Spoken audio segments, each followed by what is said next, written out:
নমস্কার, আনন্দম টিভিতে আপনাদের স্বাগত জানাচ্ছি আমি সুপ্রিয় বন্দ্যোপাধ্যায়। বন্ধুরা, দিনের পর দিন প্রত্যেক দিন দেখা যাচ্ছে একটা করে নতুন ঘটনা উঠে আসছে। সব ঘটনা যে মিডিয়াতে আসছে তা নয়, সব মিডিয়ায় যে সব ঘটনা দেখাচ্ছে তাও নয়। আমি কথা বলছি চোপড়া নিয়ে, আমি কথা বলছি মাথাভাঙা নিয়ে, আমি কথা বলছি বসিরহাট নিয়ে। যখন চোপড়াতে এক যুগলকে রাস্তায় ফেলে বেধড়ক মারধরের অভিযোগ উঠলো, তার ভিডিও ভাইরাল হলো, সেই ঘটনা নিয়ে আজকে লোকসভাতে পর্যন্ত ব্যাপারটা তুললেন কঙ্গনা রানাওয়াত, যিনি নতুন সাংসদ হয়েছেন হিমাচল প্রদেশের মান্ডি থেকে, এবং তিনি সরাসরি আক্রমণ করেছেন। কি বলেছেন সে প্রসঙ্গে আমি পরে আসবো। তার আগে আপনাদের বলবো যে সাম্প্রতিকতম একটা ভিডিও আমাদের হাতে এসছে, এক্সক্লুসিভ ভিডিও আনন্দম টেলিভিশনের। এক্সক্লুসিভ ভিডিওটা আগে আপনারা দেখুন, দেখলে বুঝতে পারবেন যে কি নিয়ে আমরা আজকে কথা বলতে যাচ্ছি এবং কেন কথা বলতে যাচ্ছি। এই ঘটনাটা ঘটেছে বসিরহাটের হাড়োয়া বিধানসভার চাপা বেনিয়াতলা অঞ্চলে। দেখুন ভিডিওটা। নমস্কার। তো আমরা নির্বাচন পরবর্তী সময়ে যে অত্যাচার বিজেপি কর্মীদের উপর হচ্ছে সারা পশ্চিমবঙ্গ জুড়ে, সেটা বিভিন্ন জায়গায় আমরা ঘুরছি। বিগত দিনে আমরা বসিরহাটের বিভিন্ন এলাকায় এবং উত্তর চব্বিশ পরগনা সহ দক্ষিণ চব্বিশ পরগনার বিভিন্ন এলাকায় আমরা ঘুরেছি। আজকের আমরা এসেছি বসিরহাট লোকসভার ভিতরে হাড়োয়া বিধানসভার এখানে যে শাসন থানার ফলতি বেলিয়াঘাটা এলাকায় অঞ্চল, সেখানে আমরা এসেছি। তো এখানে এই দিদি, এনার উপরে ইনি বিজেপিতে ভোট দেওয়ার অপরাধে মুসলিমদের যে অত্যাচার এনার উপরে হয়েছে এবং এনাকে তুলে নিয়ে গিয়ে যেভাবে মারধর করেছে, সেই বিস্তৃত যে ঘটনা, সেই ঘটনা আমরা দিদির নিজের মুখ থেকেই শুনবো। তো দিদি, আপনি বলুন যে ভোটের পরে, মানে রেজাল্টের পরে আপনার বাড়িতে এসে যেভাবে অত্যাচার হয়েছে, সেই ঘটনাগুলো কিভাবে কি ঘটেছে এটা আপনি একটু বলুন আপনার নিজের মুখে। আমি শঙ্করী মণ্ডল, আমার গ্রাম ঘোষালপুর। আমি বিজেপিতে ভোট দিয়েছি বলে আমার রাত্রি 11টার সময় মুসলিমরা এসে আমার ঘরের ভিতর থেকে গিয়ে চুলের মুঠি ধরে নিয়ে গিয়ে মুসলিম পাড়ায় নিয়ে গেছে। হিন্দু পাড়ার থেকে মুসলিম পাড়ায় নিয়ে গেছে মুসলিমরা। নিয়ে গিয়ে ওখানে গিয়ে আমার বেঁধে রেখে দিয়েছে, দিয়ে চুলির মুঠো ধরে নিয়ে গিয়ে টেনে নিয়ে গিয়ে বেঁধে রেখে ওখানে আমার গাছের ডাল দিয়ে গাছের ডাল দিয়ে আমাকে মেরেছে, মারধর করেছে। আর খুব আমার খারাপ কাজ করেছে, একটা জামা কাপড় সব আমাকে ছিঁড়ে দিয়েছে, দিয়ে খুব বাজে বাজে আমাকে খুব গালাগালি দিয়েছে। সব মুসলিমরা এই কাজ করেছে। আর ওরা মানে থানা পুলিশ প্রশাসন আর আমি থানা পুলিশ করেছি, ওরা কিছুই আমার করেনি। আর ওরা আমাকে বলেছে যে তুই বিজেপির হয়ে ভোট দিয়েছিস, আবার বড় বড় কথা, তোকে মাথা নিয়ে আমরা ফুটবল খেলবো, তুই কি মনে করেছিস। আর আমার 3 ছেলেকেও বলেছে তোরা যদি তোর মায়ের হয়ে কথা ধরিস এবং তোদেরও মাথা নিয়ে তোদেরও খেলবো ফুটবল, তোরা কি মনে ভেবেছিস। আপনি বলছিলেন যে ভোটের পরে আপনাদের রেশন দিচ্ছে না, আবার আবার এটাও বলেছে যে তোরা বিজেপিতে ভোট দিয়েছিস, তোদের রেশন দেব না, কি করার আছে তোদের আমরা দেখে নেব, তোর কোন বাবা আছে, কোন পুলিশ বাবা আছে, তাদেরকে ডেকে নিয়ে আসবি, আমরা দেখব তাদের।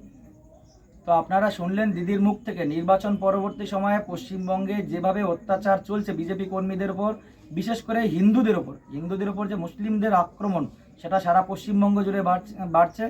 আমরা এভাবে এই টিম করে, এখানে দাদারাও আছে, এই দেখুন আমার সাথে এই দাদারাও সব আছে, এরা সবাই আমরা টিম করে, এই দিদিও আছেন, ইনিও আমাদের সাথে থাকছেন এবং দিদিও খুব সক্রিয় ভূমিকা নিচ্ছেন।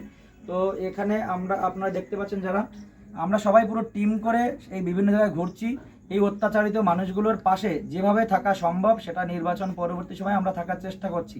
আপনারা যেখানে আছেন দেখুন, পশ্চিমবঙ্গে গণতন্ত্র তো নেই এবং এইভাবে অত্যাচার দিনের পর দিন বাড়ছে। সারা ভারতবর্ষ কেন, সারা পৃথিবীতে কোথাও নির্বাচন পরবর্তী সময় এই ধরনের অত্যাচার হয় বলে আমাদের জানা নেই। আপনারা দেখুন এবং পশ্চিমবঙ্গের গণতন্ত্র নিয়ে আপনারাও ভাবুন।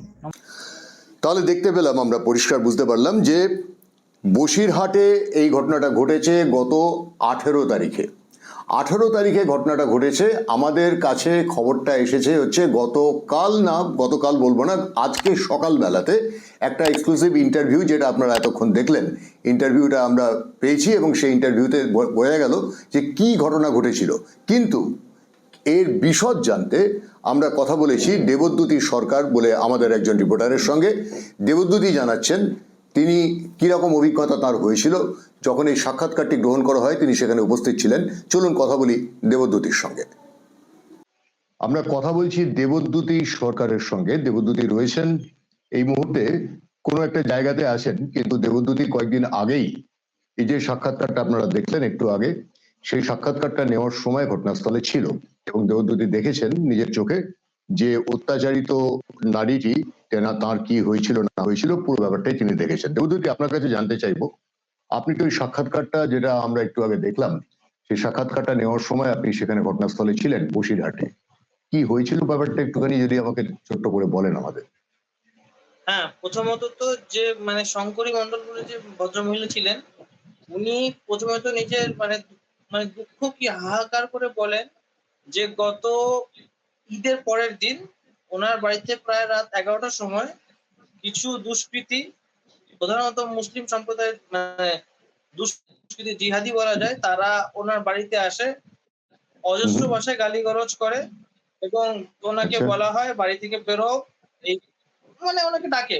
তো উনি যখন রাত্রিবেলায় বলেন যে আমি কোনোভাবেই বাড়ি থেকে বেরোতে পারবো না, তো ওরা অনেকটা বেশি মানে ক্ষেপে যায়, ক্ষেপে গিয়ে ওনার দরজা যে আছে, প্রথমে বাইরের দরজা ভেঙে দেয় এবং ঘরের মধ্যে 4-5 জন ঢুকে ওনার স্বামীকে মানে ধাক্কা দিয়ে মেরে ফেলে নিচে ফেলে দিয়ে ওনার চুলের মুঠি ধরে টানতে টানতে মানে একদম বিভৎসকর অবস্থায় টানতে টানতে তাদের পাড়ায় নিয়ে যায়, প্রধানত মানে অন্য পাড়ায় নিয়ে যায় এবং সেখানে একটি 3 রাস্তার মোড়ে ওনাকে দড়ি দিয়ে বাঁধে এবং গাছের ডাল দিয়ে দড়ি দিয়ে বাঁধার পরে গাছের ডাল দিয়ে মারতে থাকে।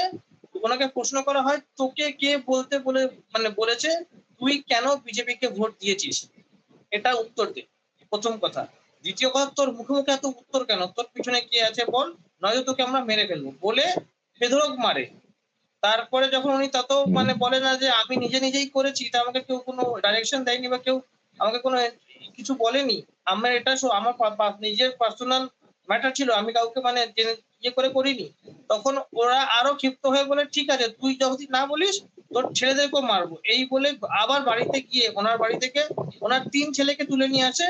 ভাগ্যক্রমে এক ছেলে কোনোভাবে বেরিয়ে যায়, ওনার হাজবেন্ড তখনই গিয়ে ওনার বোনের সঙ্গে যোগাযোগ করে পুলিশ কেস করায়, পুলিশ থানায় জানানোর পর পুলিশ আসার সময় সবাই পালিয়ে যায়। এবার ওনাকে বলা হয় যে তুই এখান থেকে পালিয়ে যা, তুই এখান থেকে পালিয়ে যা, তোকে এখানে রাখা দরকার নেই, তোকে এখানে থাকা দরকার, তুই এখান থেকে চলে যা, তোকে আমরা ছেড়ে দিলাম, যা চলে যা।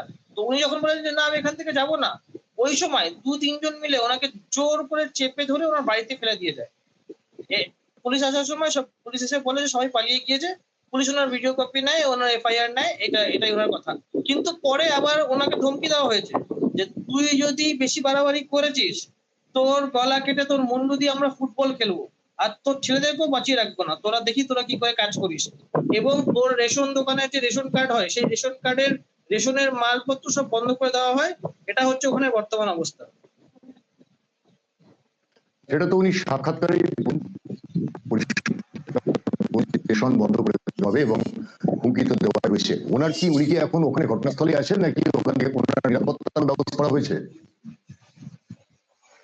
উনি হসপিটালে দেখিয়েছিলেন, ঘটনাটা যেহেতু 18 তারিখ হয়েছিল, 18ই জুন, তারপরে উনি আমার বাড়িতেই আছেন। উনি মানে অন্য এলাকায় বিশেষ করে কলকাতা এলাকায় পরিচারিকার কাজ করেন, তো উনি মানে ভয়ভীত হয়ে অনেক এখন কাজে বেরোতেও ভয় পাচ্ছেন। তার মানে এলাকায় উনি ফিরতে পারছেন না? না, উনি এলাকায় আছেন কিন্তু ওখান থেকে উনি আর বাইরে যেতে পারছেন না, উনি বেরোতে চাইছেন না, ওখানেই পড়ে আছেন। আচ্ছা, 18 তারিখে যদি ঘটনাটা ঘটে থাকে তারপরে তো 12 দিন পেরিয়ে গেছে, এই 12 দিনের মধ্যে কি আবার নতুন করে কোনো হামলা হয়েছে এরকম কোনো খবর পেয়েছেন আপনারা? না, হামলা তো হয়নি, ওনাকে ধমকি দেওয়া হয়েছে যে তোর কোন বাবা আছে, তোর পিছনে কে আছে, মানে অজস্র বাজে ভাষায় ওনাকে ধমকি দেওয়া হয়েছে যে তাকে আমরা দেখে নেবো। আচ্ছা আচ্ছা, আর এছাড়া দলীয় স্তরে কি কোনো বিশেষ ব্যবস্থা নেওয়া হয়েছে ওনার নিরাপত্তার জন্য, বা পুলিশের তরফ থেকে কোনো রকম নিরাপত্তার আশ্বাস দেওয়া হয়েছে এরকম কোনো খবর পেয়েছেন? পুলিশ তো বলেছে ঘটনাটা দেখছি, আর দলীয় পক্ষ থেকে গতকাল আমাদের যুব মোর্চার বসিরহাট জেলার যে দায়িত্বে আছেন ইনচার্জের অচিন্ত মন্ডল মহাশয় গিয়েছিলেন, ওনার সঙ্গে আমরাও ছিলাম, তো চেষ্টা করা হচ্ছে দলীয় পক্ষ থেকে ওনাকে সাহায্য করার। দেবদূতি, আমি শেষ প্রশ্ন আপনাকে আমি জানতে চাইবো যে বসিরহাটের যে এলাকায় এই ঘটনাটা ঘটেছে সেই এলাকার নামটা, এবং সেই সঙ্গে সেই এলাকাতে কোনো গ্রেপ্তারি কি হয়েছে এই ঘটনার পরিপ্রেক্ষিতে, সেটা যদি একটু জানাতেন আমাদের। না, গ্রেপ্তারি তো কোনো হয়নি, এটা হচ্ছে বসিরহাট জেলার হাড়োয়া বিধানসভায় বেনিয়া তলা চাপা বেলিয়াঘাটা তলায় ঘটনা। বসিরহাট জেলার হারোয়া অঞ্চলে, বিধানসভাতে হ্যাঁ চাপা চাপা বেনিয়াতলা জায়গা, তাই তো? হ্যাঁ আচ্ছা, বেলিয়াঘাটা সেই ঘটনা। যে যে এলাকাতে ঘটনাটা ঘটেছে সেখানে কি জনগোষ্ঠীর মধ্যে এখন হিন্দু জনগোষ্ঠী কমে গেছে, মুসলিম জনগোষ্ঠী বেড়ে গেছে, এরকম হ্যাঁ ঘটনা কি হ্যাঁ একদম ঘটেছে? একদম একদম। ওখানে গত 2011-র পর থেকে ডেমোগ্রাফি চেঞ্জ হয়েছে, এবং শুধু তাই নয়, ওখানে মন্দিরের সম্পত্তিও মানে হস্তান্তর হয়েছে, সেটা জবরদখল হয়েছে। সেখানে অন্য কিছু তো এখন মন্দিরের সম্পত্তি যেটা মানে জমি ছিল প্রায়, সেই জমিগুলো বেশিরভাগ ভেরি তৈরি হয়ে গেছে, এমনটাই ওখানের লোক দাবি করেছেন। আপনাকে অসংখ্য ধন্যবাদ দেবদ্যুতি সরকার, উনি আমাদের সঙ্গে যোগ দিলেন, ধন্যবাদ। এবং আনন্দ টিভিতে আগামীতে আপনাকে পাওয়ার প্রত্যাশা রাখলাম। এতক্ষণ শুনছিলেন দেবদ্যুতি সরকারের কথাবার্তা। তিনি ওই সাক্ষাৎকারের সময় ঘটনাস্থলে ছিলেন এবং তিনি তার অভিজ্ঞতা জানালেন। আমরা জানতে পারলাম যে ডেমোগ্রাফি চেঞ্জেস শুধু হয়েছে তাই নয়, পুরো এলাকাটা জুড়ে একটা থমথমে পরিস্থিতি বিরাজ করছে, এবং পুরো এলাকাটা জুড়ে এখন দেখা যাচ্ছে স্পষ্টভাবে যে ওই মহিলা রীতিমতো ভয়ে ঘরে আটকে রয়েছেন। পুলিশ বলছে আমরা দেখছি, কিন্তু কি দেখবে পুলিশ, কি করবে, সেটা আমাদের কাছে কোনো স্পষ্ট ছবি নেই। এবারে চলে যাই লোকসভার প্রসঙ্গে। আজকে লোকসভাতে একটা নতুন আইন, যেটা বহুদিন ধরেই কথা চলছিল, ন্যায় সংহিতা, অর্থাৎ আমাদের আইন ও বিচার ব্যবস্থার সম্পূর্ণ পরিবর্তন করে ন্যায় সংহিতা আজকে থেকে লাগু করা হলো। ন্যায় সংহিতা যেদিনকে লাগু করা হলো সেই দিনেই বসিরহাট থেকে শুরু করে, মাথাভাঙা থেকে শুরু করে চোপড়ার প্রসঙ্গটা নিয়ে সাংসদ কঙ্গনা রানাওয়াত খুব সরব হয়েছেন।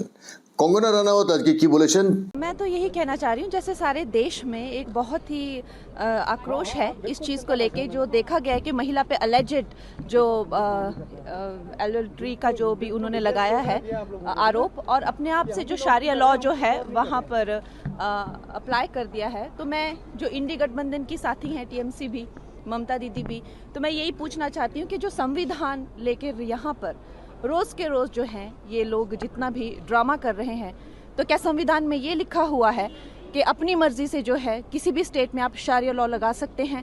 उनके जो विधायक हैं वो कहते हैं कि हम एक मुस्लिम स्टेट हैं, तो क्या अपनी मर्जी से आप धर्म के आधार पर किसी भी स्टेट को जो है मुस्लिम निर्धारित कर सकते हैं, वहाँ पे शारिया लॉ लगा सकते हैं? तो राहुल गांधी जी को इसका जवाब देना चाहिए, क्योंकि टीएमसी भी जो है वो इंडी का ही एक हिस्सा है, तो उनके जो इंडी गठबंधन वाले हैं they are answerable to this.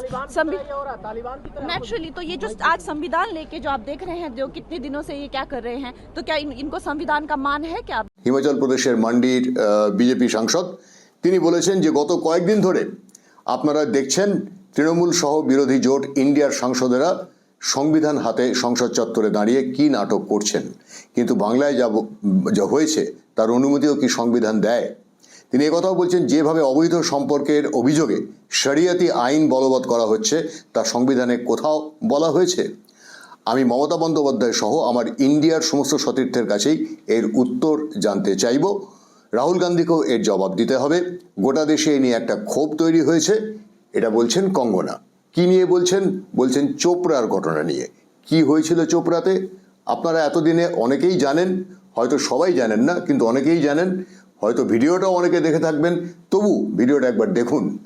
JCB নামের জনৈক বিধায়কের ঘনিষ্ঠ হামিদুল নামের এক বিধায়ক, তার ঘনিষ্ঠ কোনো একজন ব্যক্তি, একটি যুবক ছেলে, সে কিভাবে এক যুগলকে রাস্তায় ফেলে কিছু মানুষ ঘিরে ধরে দেখছে, এবং তার মাঝখানে সে রাস্তায় ফেলে কিভাবে প্রকাশ্য দিবালোকে অত্যাচার করছে। আগে ভিডিওটা দেখুন।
দেখলেন চোপড়ার ঘটনাটা, যেটা নিয়ে আজকে সংসদে সরব হয়েছেন কঙ্গনা রানাওয়াত, যেটা নিয়ে আজকে শাসক দল রীতিমতো তোলপাড় ফেলার চেষ্টা করছে, কিন্তু তার উত্তরে কি ঘটবে? উত্তরে ঘটবে এরকম যে আরে এরকম ঘটনা, এটা তো খুব স্বাভাবিক ব্যাপার। কারণ যদি মণিপুরে ঘটতো তাহলে এতক্ষণে গোটা দেশে আগুন জ্বালানো হয়ে যেত, কিন্তু মণিপুরে ঘটেনি। ঘটনাগুলো ঘটেছে প্রত্যেকটা পশ্চিমবঙ্গে। ভুলে যাবেন না, মনে করিয়ে দেব, আপনারা গত সপ্তাহে আমাদের চ্যানেলে দেখেছেন, তবুও আরেকবার দেখাবো। মাত্র 17 সেকেন্ডের একটা ছোট্ট ক্লিপ, যে ক্লিপটাতে আপনারা দেখেছেন যে একজন সংখ্যালঘু সম্প্রদায়ের মহিলা বা দ্বিতীয় সংখ্যাগরিষ্ঠ সম্প্রদায়ের মহিলা, তিনি কি বলছেন, তাকে কিভাবে অত্যাচার করা হয়েছিল, কেন করা হয়েছিল, কারণ তিনি বিজেপির সঙ্গে সংযুক্ত। 17 সেকেন্ডের ভিডিও। চুপি দিচ্ছে, কাপড় পুরো উলঙ্গ করে পানি ভাসে দিচ্ছে, দিয়ে চুলগুলো দেখো একটা চুলও নেই, মাথার সব ছিঁড়ে নেই। বিজেপি করে, ওরা টিএমসি করে, এর জন্য। দেখলেন, এটা আপনারা আগেও দেখেছেন। তার মানে দেখা যাচ্ছে এটা কিন্তু কোচবিহার, মানে মাথা ভাঙার ঘটনা, কোচবিহারের কাছাকাছি মাথা ভাঙার ঘটনা। তারপরে চোপড়া হাতে এলো, আর আপনারা একটু আগে দেবদ্যুতির সাক্ষাৎকারে আপনারা শুনলেন যে গত 18ই জুন ঘটনা ঘটে গেছে, সেটা আমাদের হাতে এসেছে আজকে। আমি দুটো ছোট্ট প্রশ্ন করে আমাদের আজকের এই অনুষ্ঠান থেকে বিদায় নেওয়ার আগে দুটো ছোট্ট প্রশ্ন করব। সে দুটো প্রশ্ন কীরকম? প্রথম প্রশ্ন হচ্ছে, যদি মিডিয়া আমাদের এখানে সত্যিই কার্যকর থাকবে, তাহলে চোপড়া, মাথাভাঙা বা বসিরহাটের ঘটনা যেটা 18ই জুন ঘটেছে, সেটা একজন ব্যক্তিগত উদ্যোগে গিয়ে সাক্ষাৎকারটা নিয়েছেন বলে আমরা আজকে জানতে পারলাম। যদি এটাই সত্যি হয়, মিডিয়া তার ভূমিকা কি পালন করছে? প্রশ্ন নম্বর 1। আর প্রশ্ন নম্বর 2, মিডিয়া যদি ভূমিকা পালন না করে তাহলে কি কি ঘটছে এবং কতটুকু আমরা জানতে পারছি?